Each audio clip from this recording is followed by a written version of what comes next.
On ne peut pas faire des films sans être conscient qu'il y a des gens qui ne vont pas l'aimer. C'est une documentariste dans le sens le plus noble du terme. Elle a une façon de raconter des histoires profondes, des histoires complexes, avec une simplicité et une limpidité qui fait qu'on se demande comment elle arrive. Je ne suis pas une féministe. Je suis une femme et j'estime que les femmes ont son rôle et elle doit prendre sa place et je me battrai pour la condition de la femme, mais le féminisme à l'occidental, la volonté de devenir comme les hommes, on n'est pas comme les hommes.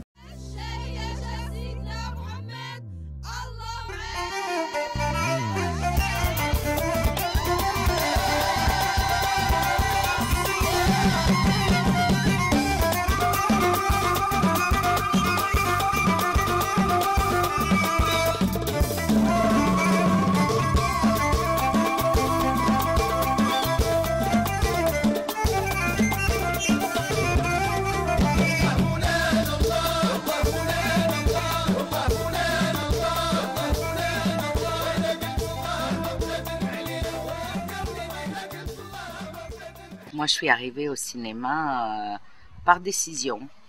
En fait, j'étais journaliste. J'ai travaillé pour Reuters au début. Après, je suis partie au Sunday Times. Et après, j'ai été nommée en Tunisie pour couvrir l'OLP et les mouvements islamistes pour le Washington Post et le Financial Times. C'était un petit bureau où je couvrais pour les deux. Et j'ai fait les magazines après, j'ai fait la radio. Enfin, je pense qu'il n'y a pas un média que je n'ai pas tâté à un moment et à un autre. Et j'avais couvert plein de guerres, j'avais couvert surtout l'Afrique du Nord et le Moyen-Orient. Et c'est au moment de la guerre du Golfe, en 90, où tout d'un coup, je me suis rendu compte que j'entre dans toutes ces histoires, j'écris des feuillets de 250 mots par-ci, par-là. Je connais plein les événements, tous les petits événements, mais j'avais jamais le temps de prendre de recul et comprendre réellement comment tous ces événements affectent les uns les autres, ou bien comprendre vraiment l'histoire plus grand avec un peu de recul, parce que j'avais le nez tout le temps dans l'histoire. J'en avais marre de couvrir et dire voilà ce qui s'est passé. Moi, je voulais trouver les éléments, les clés pour qu'on comprenne pourquoi c'est passé comme ça. Donc, j'ai fait une petite déprime et une petite crise d'identité. Et en sortant de là, j'ai décidé qu'en fait, ce qui me conviendra le plus, c'est de faire des documentaires, mais c'est pas évident d'entrer dans le monde des documentaires. Elle arrive par le biais de la télévision, mais tout d'un coup, elle a déjà une signature, une forte signature. Et après, elle arrive par les biais encore du documentaire dans la télévision. Elle arrive avec des sujets qui touchent l'Afrique noire, des sujets politiques. Je pense que ce sont des sujets, je dirais que peut-être elle seule pouvait traiter. C'est une femme de terrain qui va chercher ses sujets dans les endroits les plus invraisemblables, j'allais dire, parce qu'il lui suffit de lire une dépêche très bizarre à laquelle personne ne fait attention et de partir sur un film. Comme Cuba, l'Odyssée africaine, par exemple, qui est un de ses films remarquables. Elle est tombée sur une dépêche d'un gouvernement russe, une toute petite phrase que personne n'avait relevée, et c'est à partir de là qu'elle s'est dit tiens, mais que se passe-t-il? Y aurait-il donc eu des Cubains en Afrique, etc. Et elle est partie sur les traces de Che Guevara, donc de cette Odyssée africaine. Mon but quand je fais un film, c'est d'abord que moi, Jihan, je comprends. Je ne fais quasiment jamais de commandes. Je ne fais jamais un sujet qui me tient pas par les tripes et qui n'a pas un élément que moi je veux comprendre. Tenir une enquête et un tournage et un montage, moi le film me prend entre 3 et 4 ans. Tenir la route, il faut qu'il y ait un intérêt personnel quelque part et que ça réponde quelque part à mes propres questions. Et donc tous les films que j'ai fait jusqu'à aujourd'hui, ça a démarré d'une question personnelle. Moi, j'ai envie de savoir. Et après, effectivement, si moi j'ai pas compris, la suite logique, c'est qu'il y a plein de gens qui ne comprennent pas comment on en arrive là. C'est quelqu'un qui est au centre du monde. Elle essaie d'éclairer en fait les spectateurs qui sont larges, hein, parce que ces films sont aussi bien destinés à des jeunes qu'à des adultes, à des gens lettrés qu'à des gens illettrés, puisqu'elle explique tellement bien les choses que de toute façon, que vous connaissiez ou pas le problème dont elle vous parle, vous allez en sortir avec la connaissance du sujet. Donc c'est un travail absolument extraordinaire. Depuis son accession au pouvoir, la Maison des Saouds n'a survécu qu'en parvenant à concilier l'islam et le monde moderne. Cette lutte secrète qui déchire les Saoudiens est apparue au grand jour le 11 septembre 2001. La famille royale saura-t-elle résister à la tempête qui s'avance vers elle ?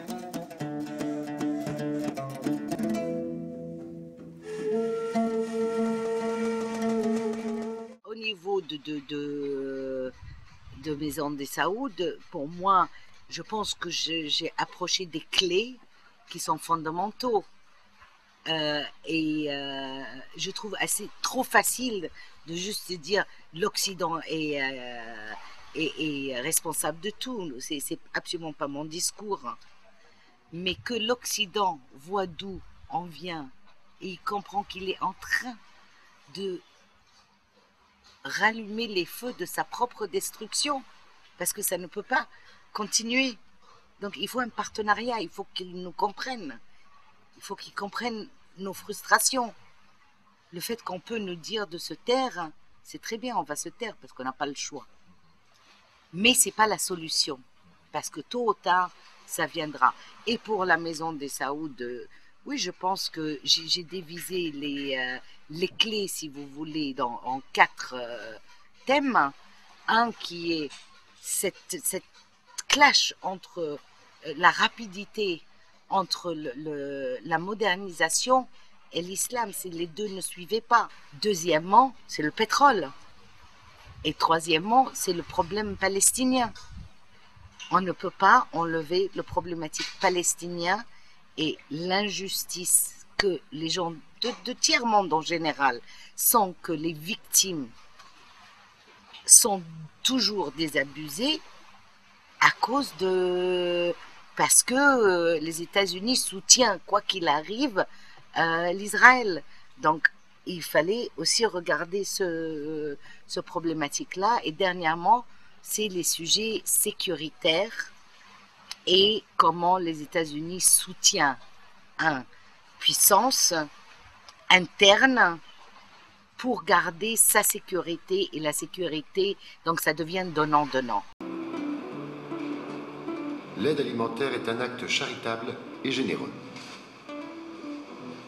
Pourtant, en cherchant à résoudre le problème de la faim, elle en crée d'autres, moins visibles, mais souvent aussi destructeurs.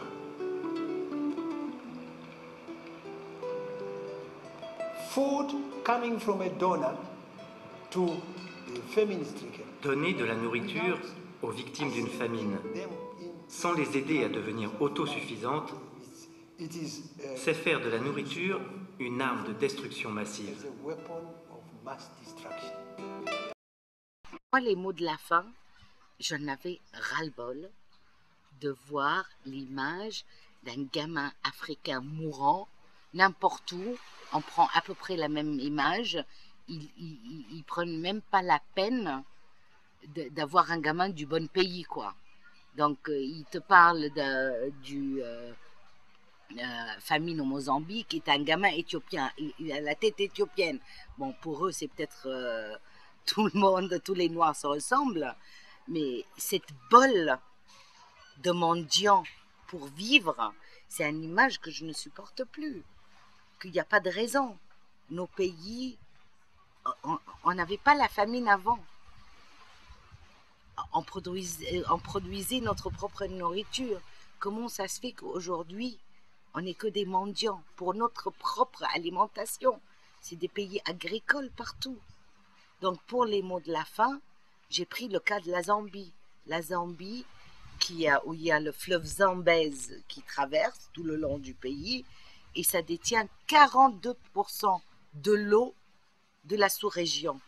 Comment on peut me convaincre qu'un pays qui détient 42% de l'eau peut avoir une sécheresse, une famine?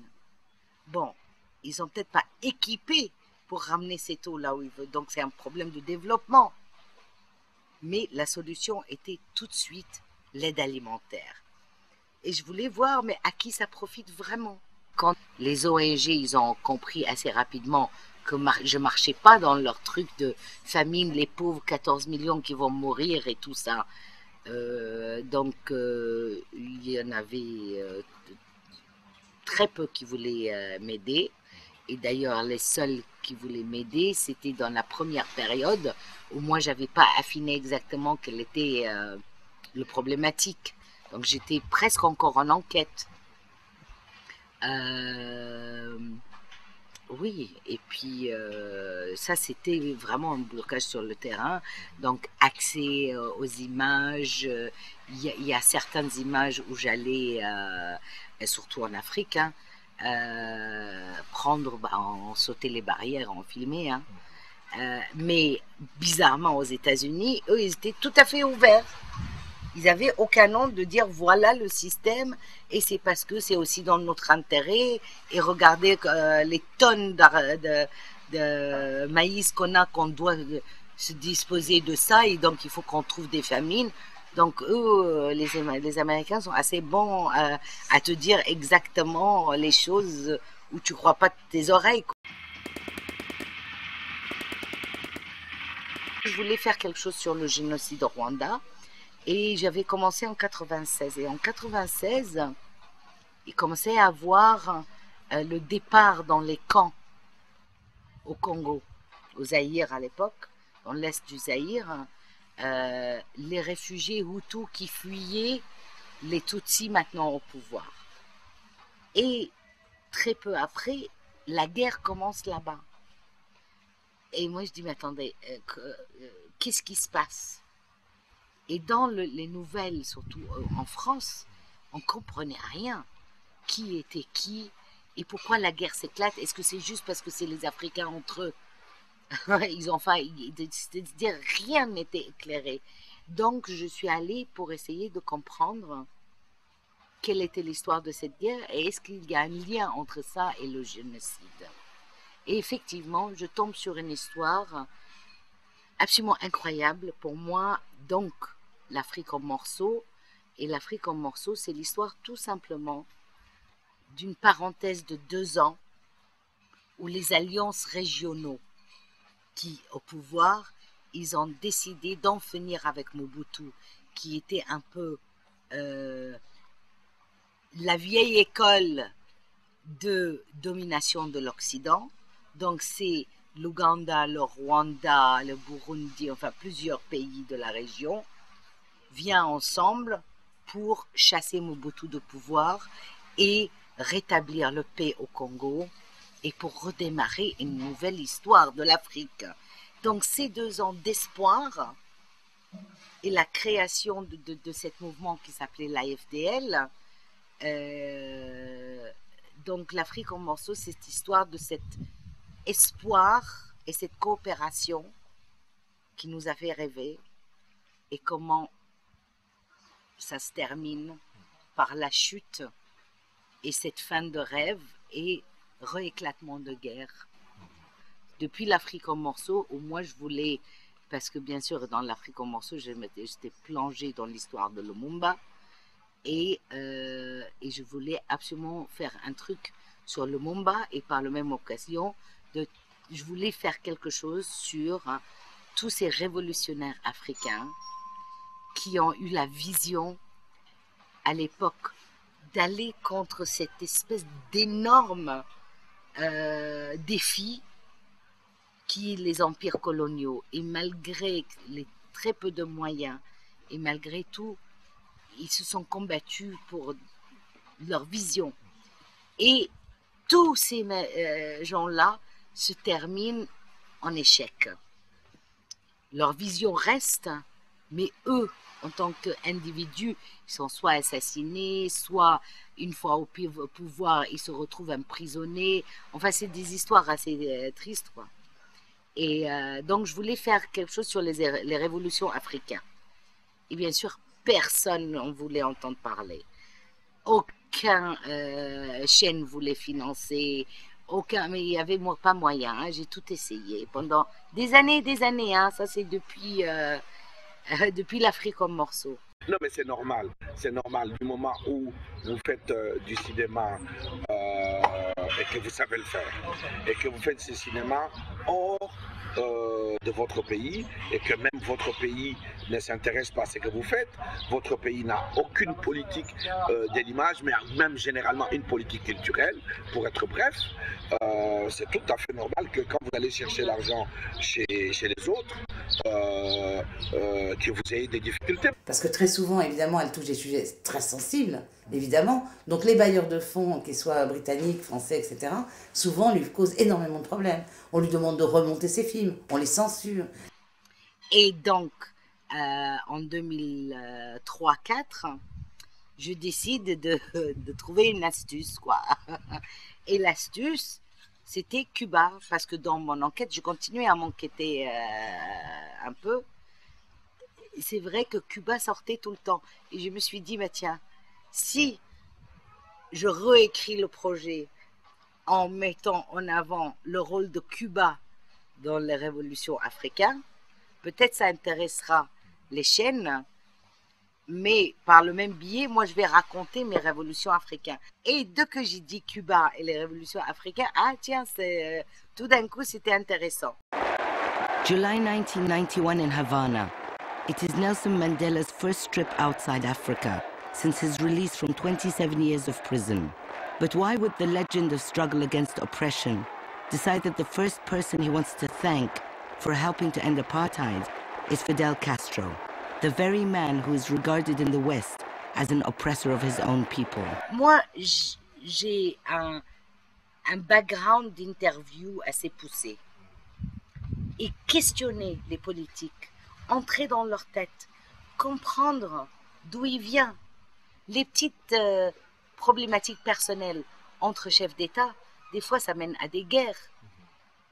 Si tu n'as pas compris ces problèmes qui se passent entre les décideurs, si tu n'as pas compris comment ils ont pris leurs décisions et quelles étaient les contraintes et les pourquoi, je pense que tu perds un peu de l'histoire. Et donc, et ma propre position, que c'est très difficile de mélanger les gens qui réagissent à une politique et de comprendre la politique et la démarche de la décision. Donc, moi, je prends l'axe point de vue des décideurs. Je pense qu'elle trouve tout naturellement sa place dans les sujets qu'elle traite, là où la plupart des cinéastes africains ont peur. Ont peur, mais je dirais une peur injustifiée, banale, mais une peur culturelle. Hein, une peur culturelle, une sorte d'autocensure. Voilà. Elle a une façon de travailler qui fait qu'elle rend vraiment le spectateur intelligent. Et ce ne sont pas des sujets faciles.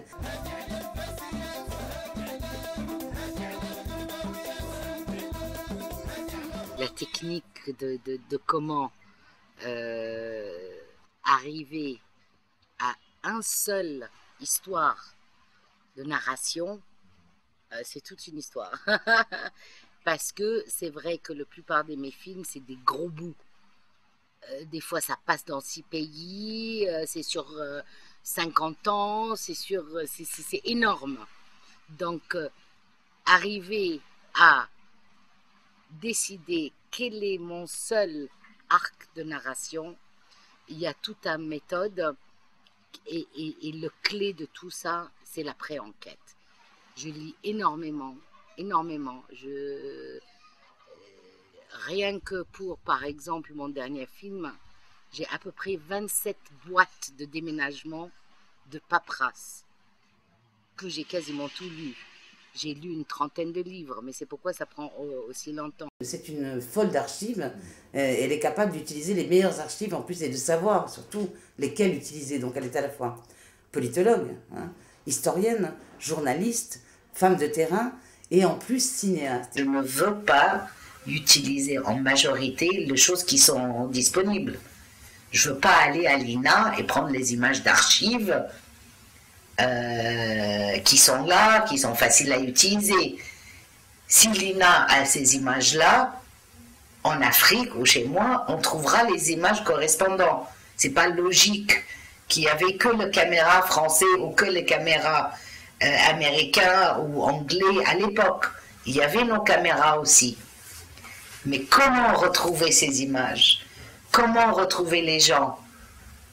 Tout ça, c'est épuisant. Hein? Elle a une façon de monter, de mélanger, de tisser ces images documentaires avec les interviews des témoins qu'elle rencontre de par le monde, qui est absolument pétrifiante. Moi, je suis réalisatrice, je ne voulais pas être productrice. Mais au bout d'un moment, enfin, la moitié de temps, je repars après un film de 4 ans sans la moitié de mon salaire. Au bout d'un moment, c'est pas une vie, ça. Donc, les producteurs, c'est pas vraiment mes amis. Je suis sûre qu'il y en a des super bons producteurs qui existent, mais que j'ai jamais eu la chance de les rencontrer. J'ai vraiment eu la chance, enfin, de rencontrer un très bon producteur, une fois que j'avais ma propre boîte et j'étais productrice moi-même et en entrée dans le film 50-50. Du coup, le rapport était différent. Mais c'est vrai que je dirais que je ne voulais pas créer ma boîte. Je pense que chacun a son travail. Chaque maillon dans la chaîne a sa place. Donc moi, je ne voulais pas être productrice et réalisatrice. C'est très dur. Et le dernier producteur avec qui j'ai fait Behind the Rainbow, franchement, si je l'avais rencontré il y a longtemps, peut-être j'aurais pas eu besoin. Mais ça y est, je reste quand même vigilante.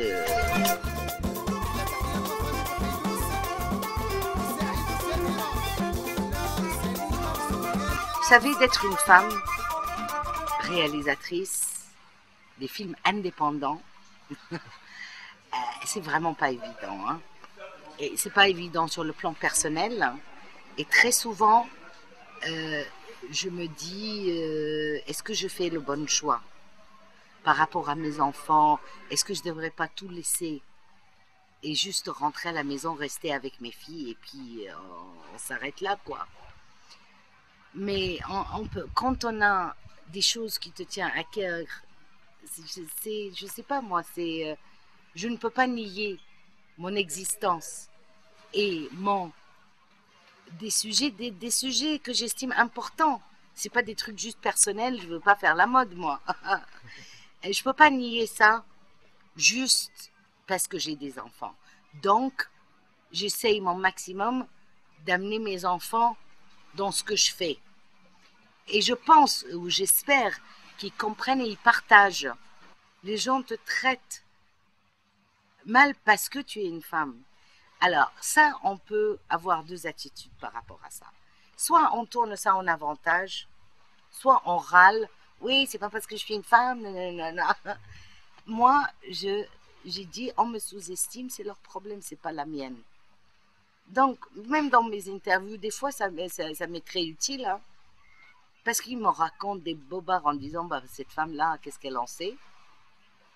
Et ils continuent, je les laisse aller jusqu'au bout. Et quand je commence à reprendre la main, tout d'un coup, ils se rendent compte, oulala, on a sous-estimé là. Donc, le rapport change aussi. Mais à part ça, je ne pense pas que le fait d'être une femme change la donne en elle-même. Parce que c'est difficile de faire des films en Afrique, hein, parce que personne ne s'intéresse à nos sujets. C'est difficile d'avoir de financement, mais que tu sois femme ou homme, ça ne change rien. Après, comment tu gères qui tu es, ça c'est une histoire personnelle. Et pour moi, j'ai décidé il y a très longtemps que ce n'est pas quelque chose qui va m'empêcher. Ce n'est pas parce que je suis une femme que je ne couvrirai pas des guerres. Dans les guerres, il y a des femmes, des enfants et des hommes. Ce n'est pas parce que je le couvre que c'est plus difficile pour moi que les gens sur le terrain. C'est pas vrai. Moi, tout ce que je peux dire aux jeunes, c'est que faire des documentaires pour notre continent, c'est important. Parce qu'on a passé les 40 dernières années à nous voir à travers les yeux de l'Occident. Donc s'exprimer nous-mêmes, c'est vachement important. Le fiction, c'est magnifique, c'est super, et je suis tentée de temps en temps. Mais moi, j'estime que au point où on en est aujourd'hui, le documentaire est important. Que ça soit vu et dit de notre côté. Ça, c'est numéro 1.